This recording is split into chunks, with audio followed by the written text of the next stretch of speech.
Welcome back to the Self-Esteem and Confidence Mindset podcast with me, Johnny Pardo. Today, we welcome Chrisette to the show, where we're going to be talking about self-confidence, faith, resilience, and much, much more. So just a quick introduction to Chrisette, and then we'll dive in today.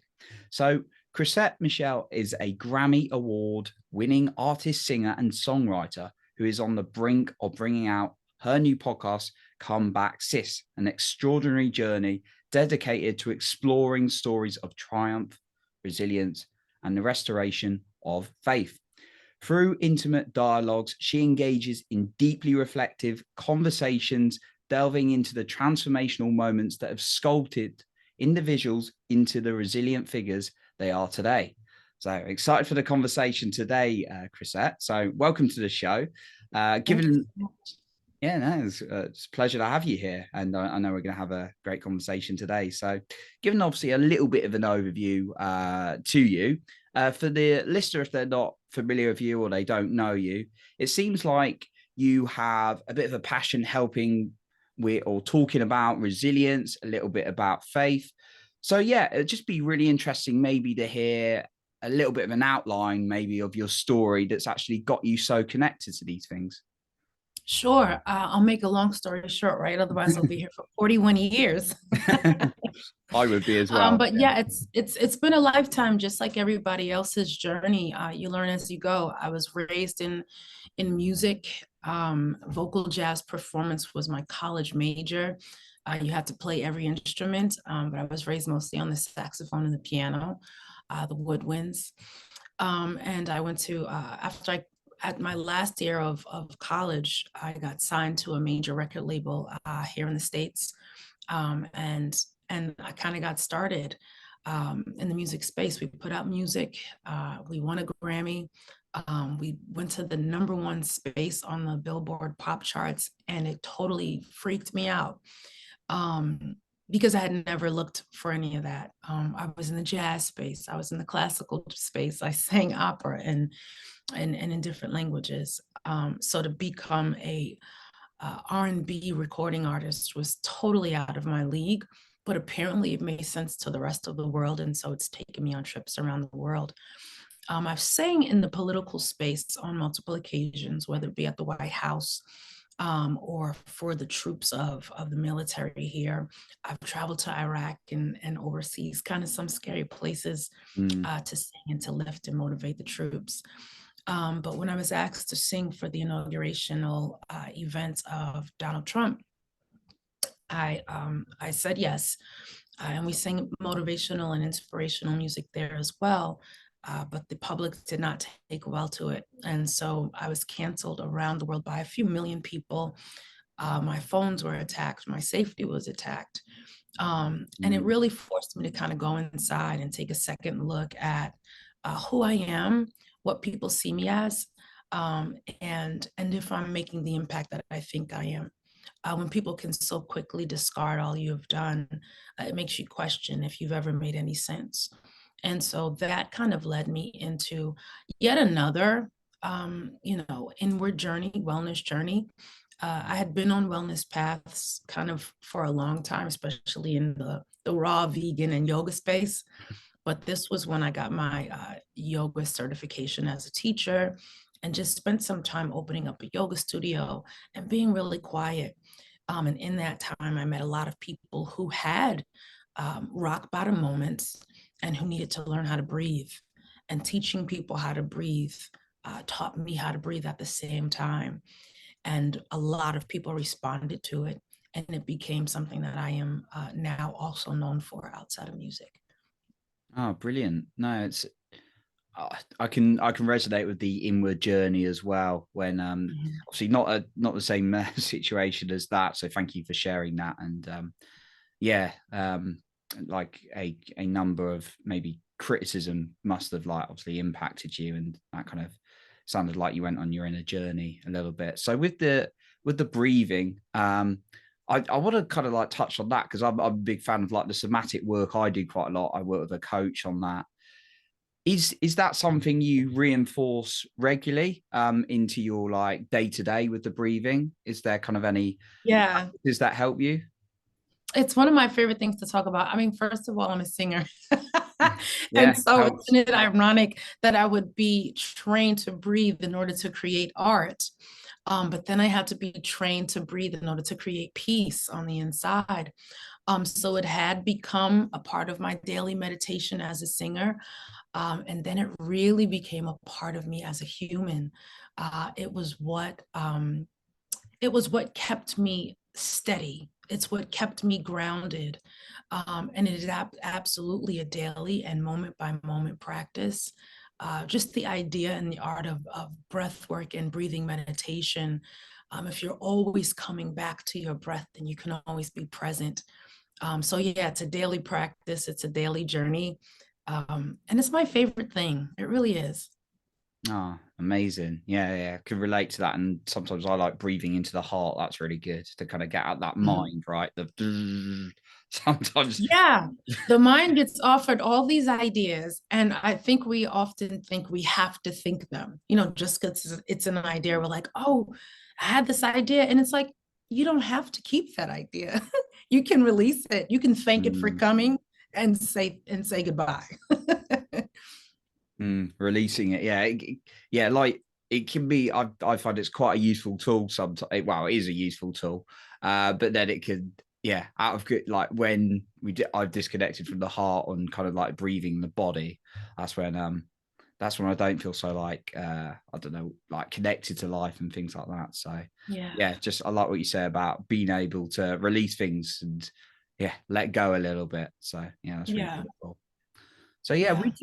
with your obviously you had a bit of like a like knockback with your like did that I don't want to assume, but did that kind of like impact your self-confidence a little bit or quite a bit? Yeah. So that's such a good question, because the most surprising part of it all is that I still knew who I was. I knew that who I was being questioned. I knew that what I did was hated. I knew that how people felt was their, criticism and opinion. But I personally knew who I was. If I didn't, I don't think I would have gotten through that. Um, I would have believed everything that everybody said about me. Don't get me wrong. The harsh things, the harsh words that people called me, I went and looked them up in the dictionary, some of them. Why would you think I'm this? How could you see me as that? What part of who I am and have been in the past resonates with the terminology that you're using? But I had to know who I was in order to get through that.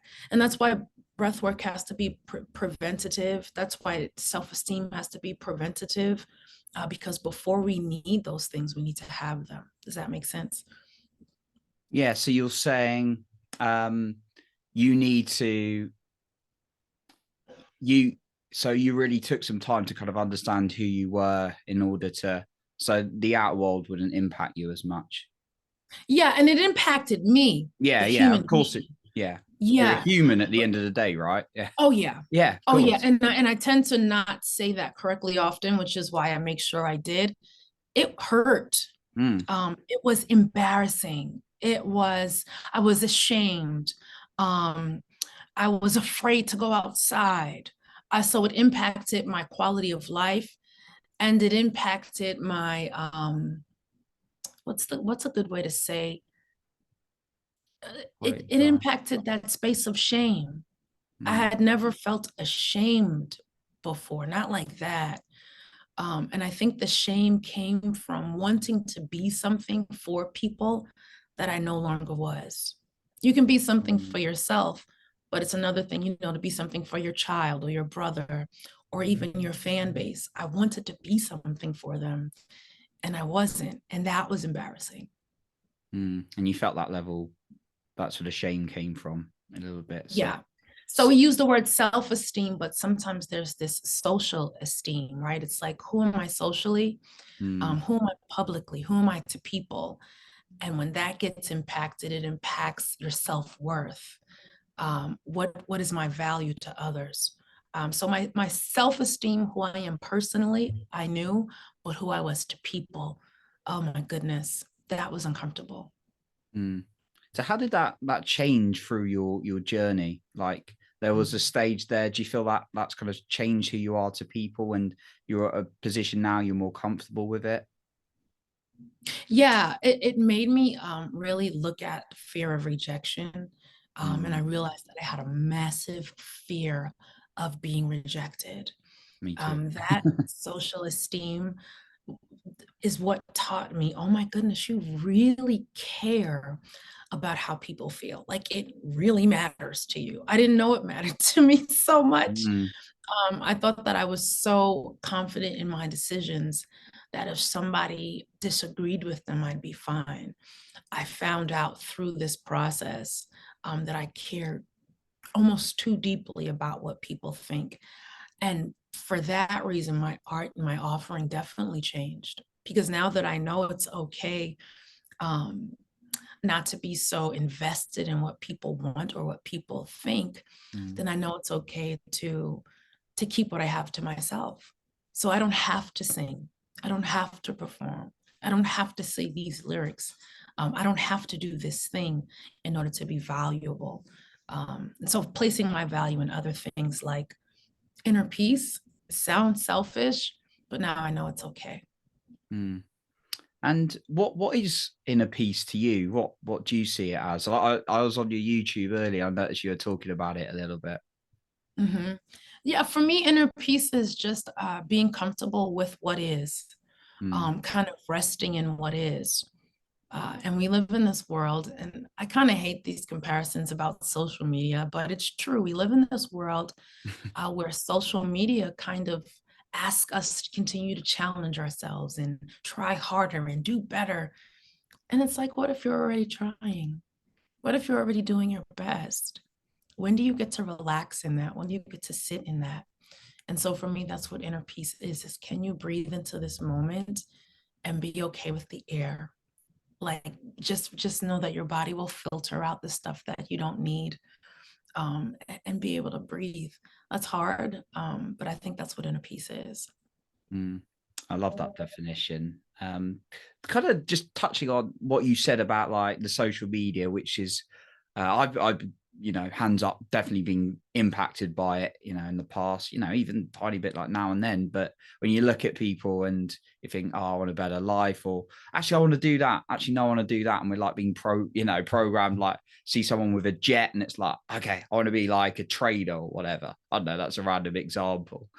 You talked about sort of a little bit earlier about understanding who you were, which I really, really love.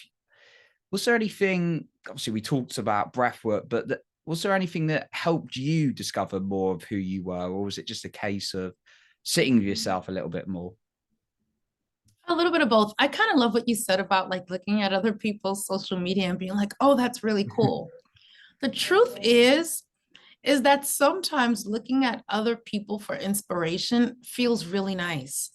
Mm, And and if you're looking at people who really resonate with who you are as a person, sometimes people get to be your mentor. You get to have extra mm. mentors.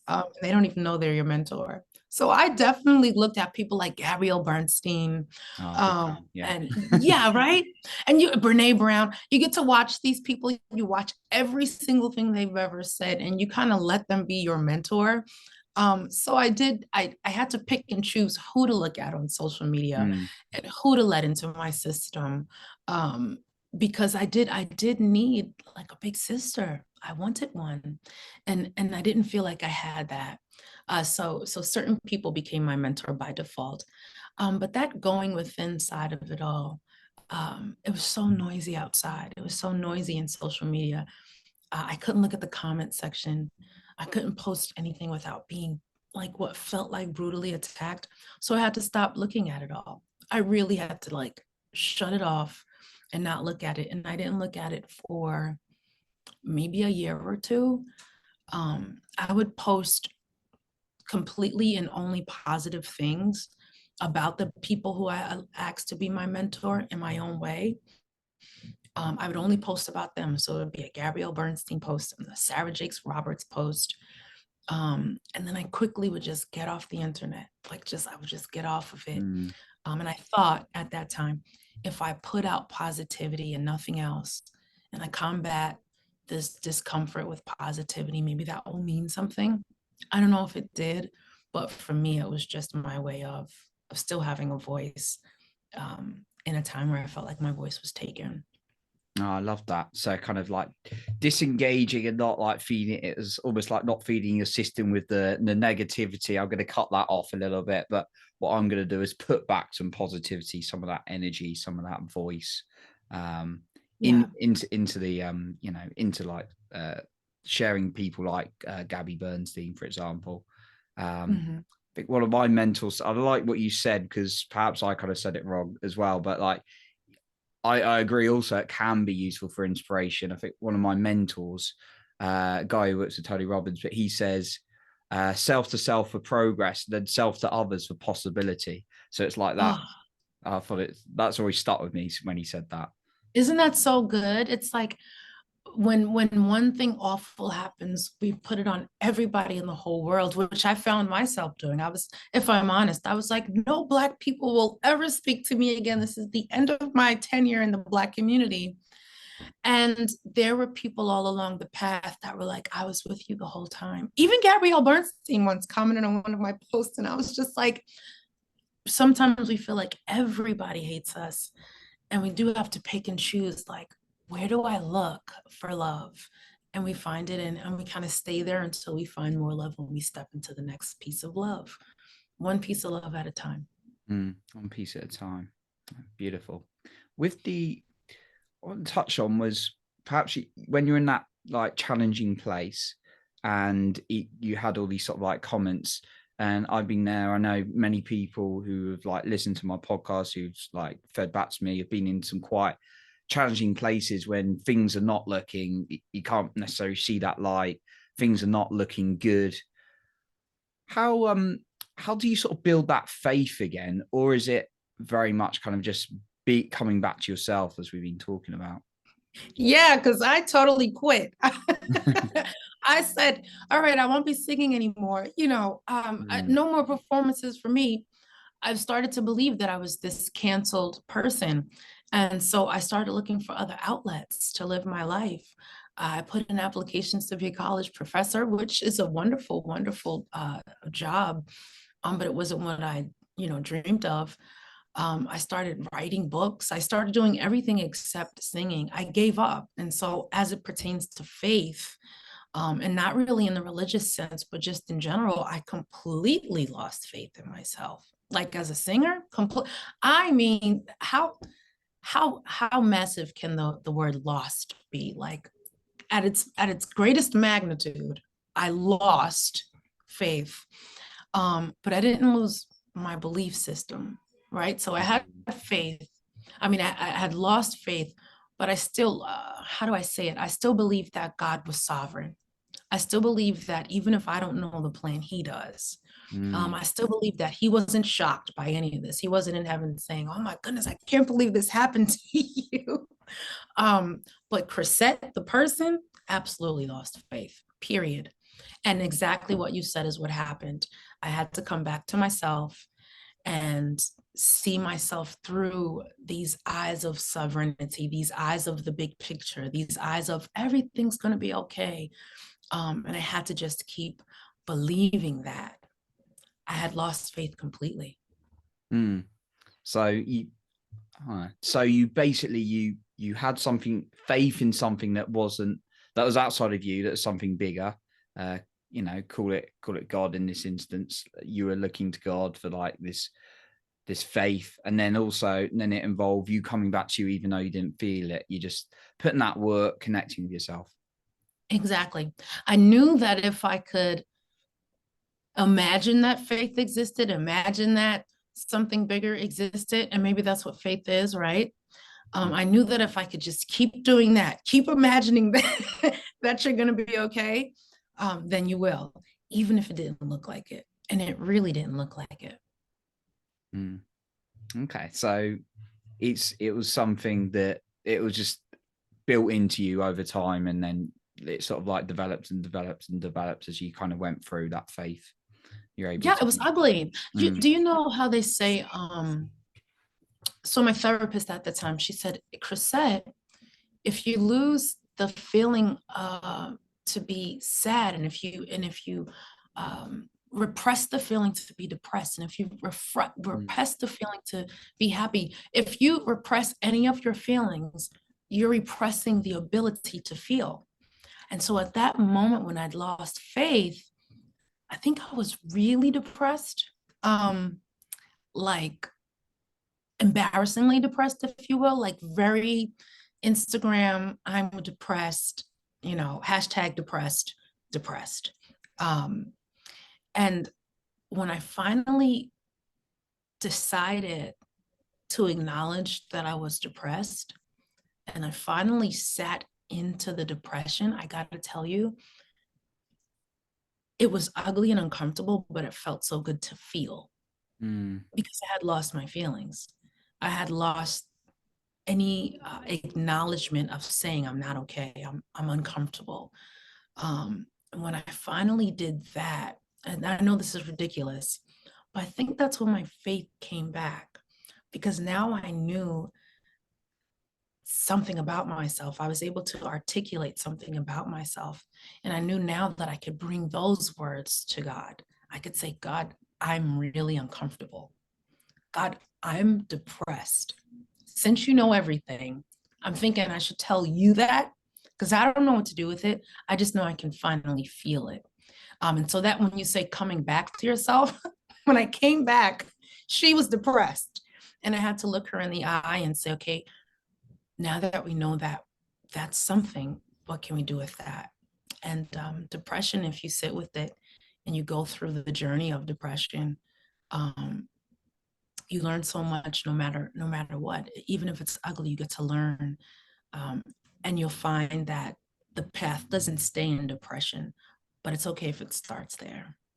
Mm. I really resonate with what you said about cutting off from some of these like negative feelings, and actually you're cutting off from all feelings, right? So I saw you shaking your nodding your head because yeah, usually when I say that, I always feel misunderstood. Like I hope this person understands what I mean by that, but it's affirming to know you felt me. yeah. I mean, for me, when I've been through those times, just personally, it's a bit like um, allowing myself to feel really sad and like tearful sometimes, and actually go into the body, and it's like, okay, I'm feeling it there. And then it's like quite painful sometimes to go through it, like kind of releasing grievances, whatever, not just a loss of a person but a situation and things, but actually then being able to experience gratitude and joy at a high level as well. So for me, that's kind of what I resonated with there when you said allowing to feel. Yeah. Well, cognitive behavioral therapy was the kind of therapy that really got me Mm. there. And it's so funny because she had to teach me, you can be happy at the same time as you're sad, and you can be grateful too, all at once. And I was like, oh my God, this is amazing. I'm really sad that I'm going through this, but I'm so happy it's my birthday and I have gratitude for my life all at once. That was a phenomenon to me. That's beautiful, because I know there's kind of in particularly in sort of the personal growth or positive mindset thing, that there can be this view that I used to be very caught up on. It's like, think positive, take action, this that kind of mentality. And then just exhausting if you're ignoring the things in the background, for me personally. Don't know if Yeah. you And resonate. speaking of Tony Robbins, he says his morning routine, he gets up and goes straight to the floor and does 100 push-ups. And I'm like, how does he think through that? So that's beautiful that he's able to be that motivated every day. But there were days where I wasn't motivated like that. And, you want to be Tony Robbins in those moments, but it's not always available to you. Yeah, no, I really like. Yeah, yeah, I really like being able to feel into the emotions as well. So I'm glad you kind of went through that, and like you said, you work with someone to help you with that. So yeah, just kind of want to touch on that a little bit, because also some people can feel quite isolated when they're going through like challenging times, maybe a setback, a similar setback, or maybe like a really hard setback in their life, and they're like, right, I'm all alone, I'm really struggling, and I've been guilty of just isolating myself off people. Like for you, how did you have support around you at the time? Did you kind of struggle to ask for support at first? How did it go for you? I know you had your therapist. Just be interested to hear. Yeah, so at the time I was married. We had just gotten married maybe 12 months before all this had happened. And the struggle was that I had support, but the support around me was very angry with what was happening to me. And so Mm, they were fixated on trying to fix it. They were mm, fixated on telling people they were wrong. They were fixated on going back onto Instagram and blocking people and speaking back to the comments. And so as much as they were being there for my image, they weren't necessarily there for the person. mm, And so I felt isolated because they were fighting and I was at home trying to figure out where I was in my body. Like you said, where am I in my body, especially when so much of you was in the news? It's like trying to reconcile with I'm outside and I'm in my body at the same time.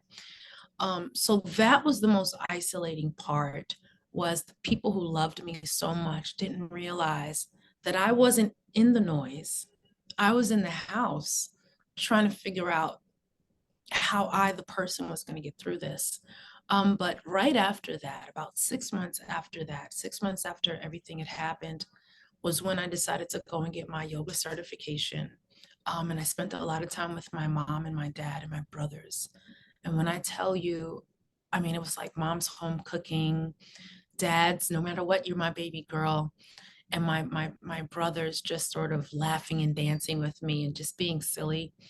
It was the church home that we had back in my hometown, and them kind of helping me to laugh.